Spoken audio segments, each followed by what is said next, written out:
Assalamualaikum, kumusta po kayong lahat? Yes, nakita niyo na po sa title ng video na ito. It's all about kay Ashley Niacinamide Pure Serum na sobrang pinupuri ng karamihan dahil daw nakakatanggal ito ng pekas, melasma, acne, hyperpigmentation, acne marks. I hope na hindi pa po ako late sa pag-review ng product na ito. So I got these free samples from Shopwise Kuwait. By the way, kung nandito ka po sa Kuwait at naghahanap ka ng authentic online skincare seller dito sa Kuwait, dito ka na po sa Shopwise Kuwait. Since 2019 hanggang ngayon ay sa kanila po ako umuorder ng mga skincare products na ginagamit ko. Balik na po tayo kay Ashley. Ang dami kong nakikitang mga videos na nag-review neto na sobrang makapagpuri neto as if kahit ito lang yung gamitin mo ay mawawala lahat ng problema mo sa skin. Well, tingnan natin. Ako kasi I believe na kapag sinabing serum, it is a concentrated formula of a certain ingredient. At hindi siya aabot ng 500 ml kagaya ng sa Ashley. Merong isang cosmetic chemist ang nagsabing this is more like of a watered down moisturizer, and I do agree with her. Now, it's written whitening and hydrating.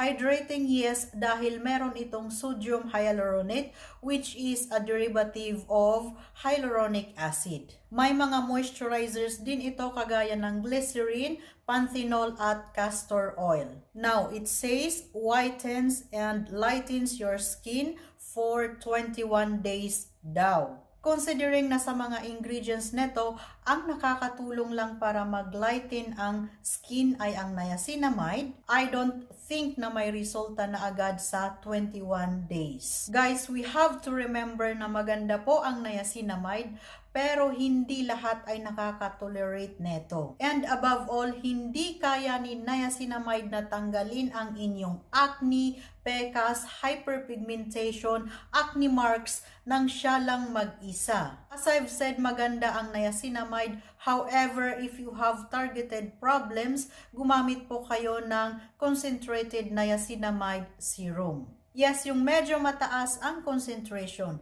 Ayon sa mga cosmetic chemist at sa mga dermatologist, nasa 3 to 5% ng niacinamide, dyan ka makakakita ng magandang resulta. And of course, sabayan nyo din po ng ibang active ingredient na makakatulong sa targeted problems ng skin nyo. Ang recommended ko na niacinamide na nagamit ko na dati ay ang The Ordinary Niacinamide 10% with zinc.